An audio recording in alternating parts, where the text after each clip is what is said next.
Avant de réaliser le soin, veillez à faire une friction de solution hydroalcoolique en respectant les 7 étapes. Comme vous allez manipuler un décontaminant de surface, veuillez à vous munir d'une paire de gants non stériles. Vous vous munissez également d'essuie-mains en quantité suffisante selon la surface à nettoyer et procédez au moins à 3 pulvérisations. Vous effectuez alors le nettoyage selon la méthode de la godille de manière à ne pas repasser sur le même endroit et à récupérer l'intégralité des salissures. Vous veillerez à bien finir par le bord de votre paillasse.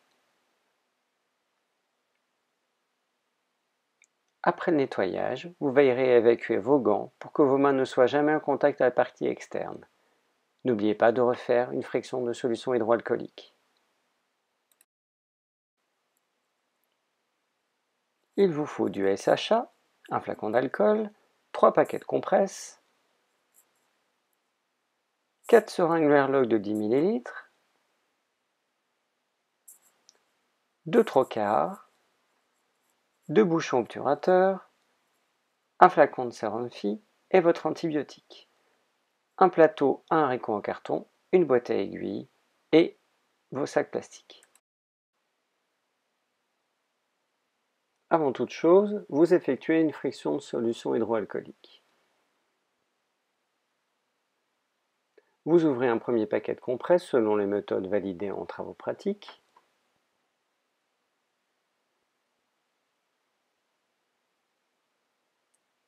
Vous imbibez le paquet à l'aide de l'alcool. Vous ôtez l'opercule de l'antibiotique.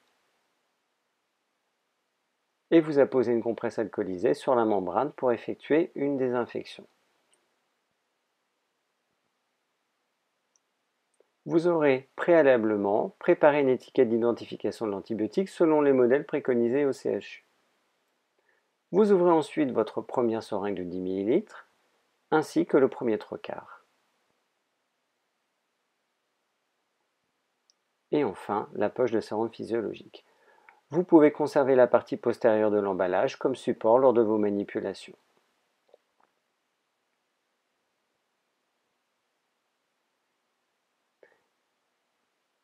À l'aide d'une compresse imbibée d'alcool, vous cassez l'embout du site d'injection. Vous repositionnez ensuite une seconde compresse sous le site d'injection puisque vous allez devoir le manipuler plusieurs fois.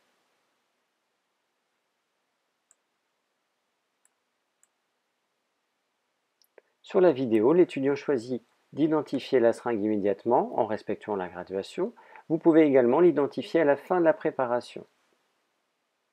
Vous montez ensuite l'aiguille et vous allez insérer l'aiguille dans le site d'injection tout en protégeant avec la compresse.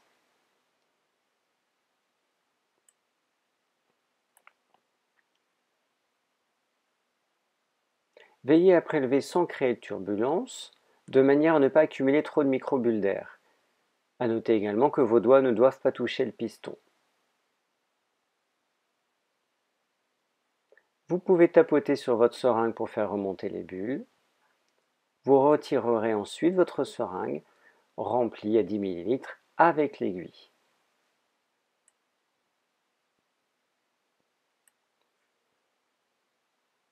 Avec votre autre main, vous retirez la compresse de l'antibiotique et vous venez percuter la membrane verticalement. Pour plus d'aisance et de sécurité, vous pouvez laisser le flacon sur la paillasse.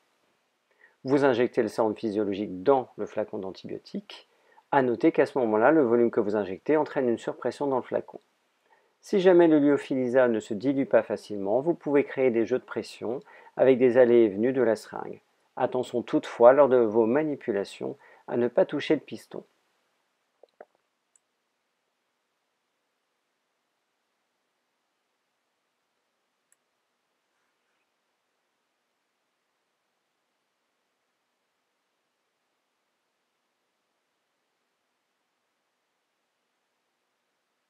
Une fois la dissolution complète, vous pouvez prélever la quantité nécessaire en fonction de votre prescription.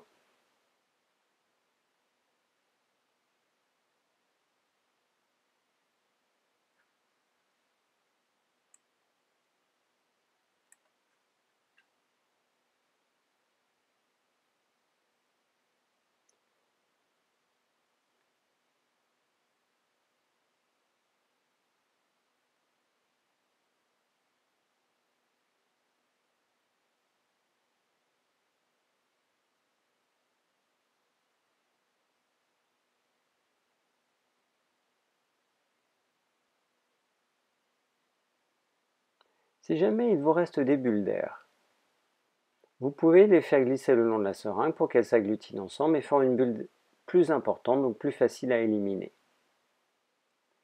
Il est recommandé de purger les dernières bulles verticalement au-dessus de votre haricot ou un paquet de compresses, mais pas au-dessus de votre poubelle ou de votre boîte à aiguilles. Vous noterez que sur la vidéo, la quantité demandée étant l'intégralité du principe actif, nous ne perdons pas de produit, voire une quantité très minime en purgeant les bulles d'air. Vous retirez votre trocard et vous procédez à son élimination. Vous réinsérez la seringue étiquetée dans son emballage, le piston à l'extérieur, et venez la positionner sur le plateau en veillant à ce que le piston ne touche pas le rebord du plateau. Vous pouvez ensuite éliminer vos déchets. Vous allez procéder à la préparation des 3 autres seringues selon les mêmes modalités que la première. Vous pouvez préparer les 3 emballages.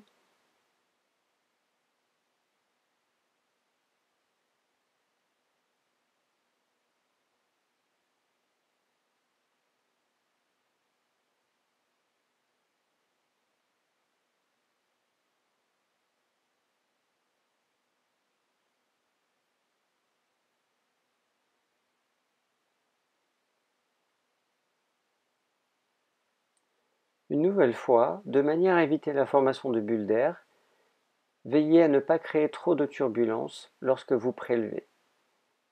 Faites-le sans précipitation, tout en protégeant le site d'injection à l'aide de la compresse et en continuant de faire attention à ne pas toucher le piston.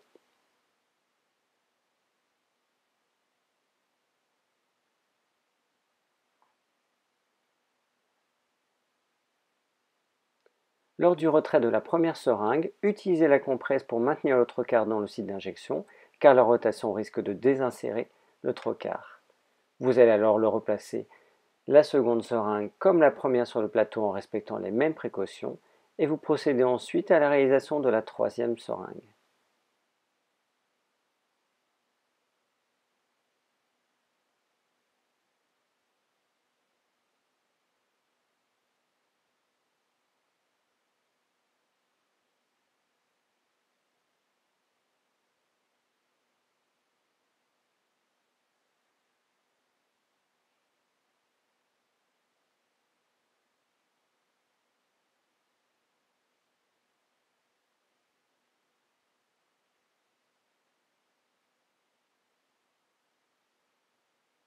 Vous allez préparer cette dernière seringue. À noter que les 3 premières sont bien dans leur emballage, le piston reposant à l'extérieur du plateau.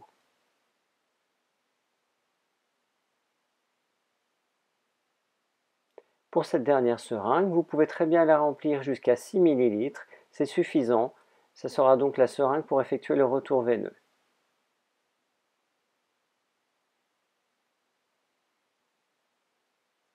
Cette dernière seringue préparée, vous allez pouvoir trier et éliminer vos déchets.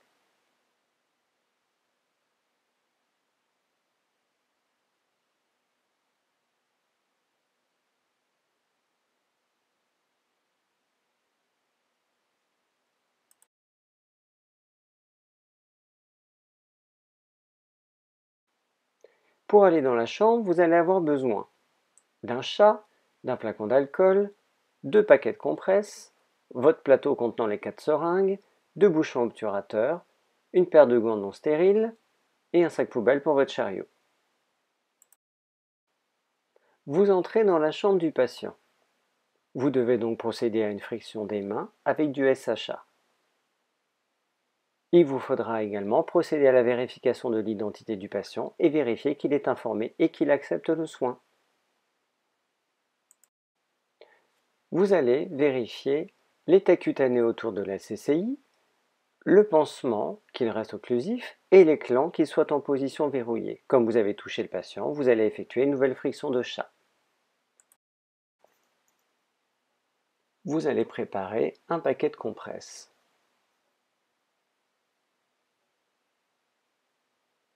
Vous ouvrez ensuite l'emballage de votre bouchon pour qu'il soit plus aisé de s'en saisir ensuite.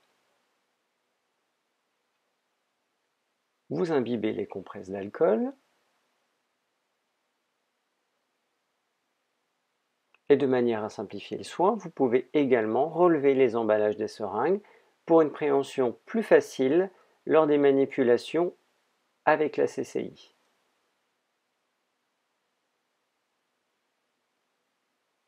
D'ailleurs, avant toute manipulation de la CCI, une nouvelle friction de chat s'impose. Le soin vous exposant potentiellement à des liquides biologiques, vous devez mettre vos gants non stériles. À l'aide d'une compresse, vous vous saisissez de l'embout distal de la tubulure du cathéter et avec une seconde, vous venez retirer le bouchon et l'éliminer. En premier lieu, vous venez insérer la seringue pour effectuer le reflux en vérifiant l'absence de bulles d'air dans la seringue. Vous déclampez et aspirez du sang. Sur la vidéo, nous remarquons la présence de sang dans la tubulure. Vous clampez et vous dévissez et évacuez votre seringue dans le sac des AOM. Vous vous munissez de la seconde seringue de 10 ml, vous la vissez, déclampez et effectuez un rinçage non pulsé. En aucun cas, vous ne devez lâcher l'embout distal, il doit rester protégé dans la compresse. Vous clampez de nouveau et vous dévissez de nouveau la deuxième seringue. Vous venez insérer la seringue d'antibiotiques, vous déclampez et vous allez commencer l'injection en IVDL. Dans le cadre de cette vidéo formative, nous n'avons pas respecté le temps d'injection qui, selon l'antibiotique et la prescription, peut varier de 1 à 3 minutes.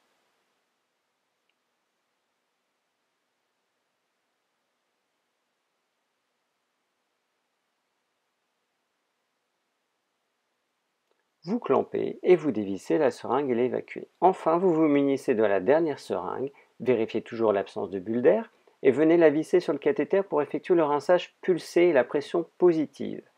Vous veillerez, lors de cette manipulation, à avoir la graduation visuelle et pousser 3 ml par millilitre et vous clampez de manière à laisser 1 ml, ce qui va prouver que vous avez laissé une pression positive.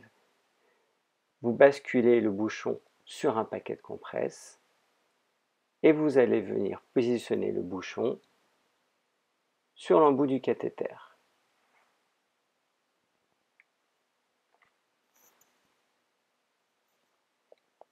De cette manière, la CCI est sécurisée avec le clan fermé et le bouchon positionné.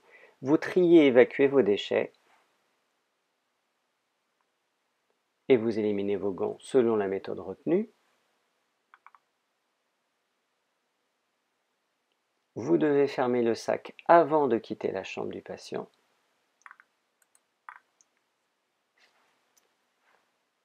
Et enfin, une dernière friction s'impose.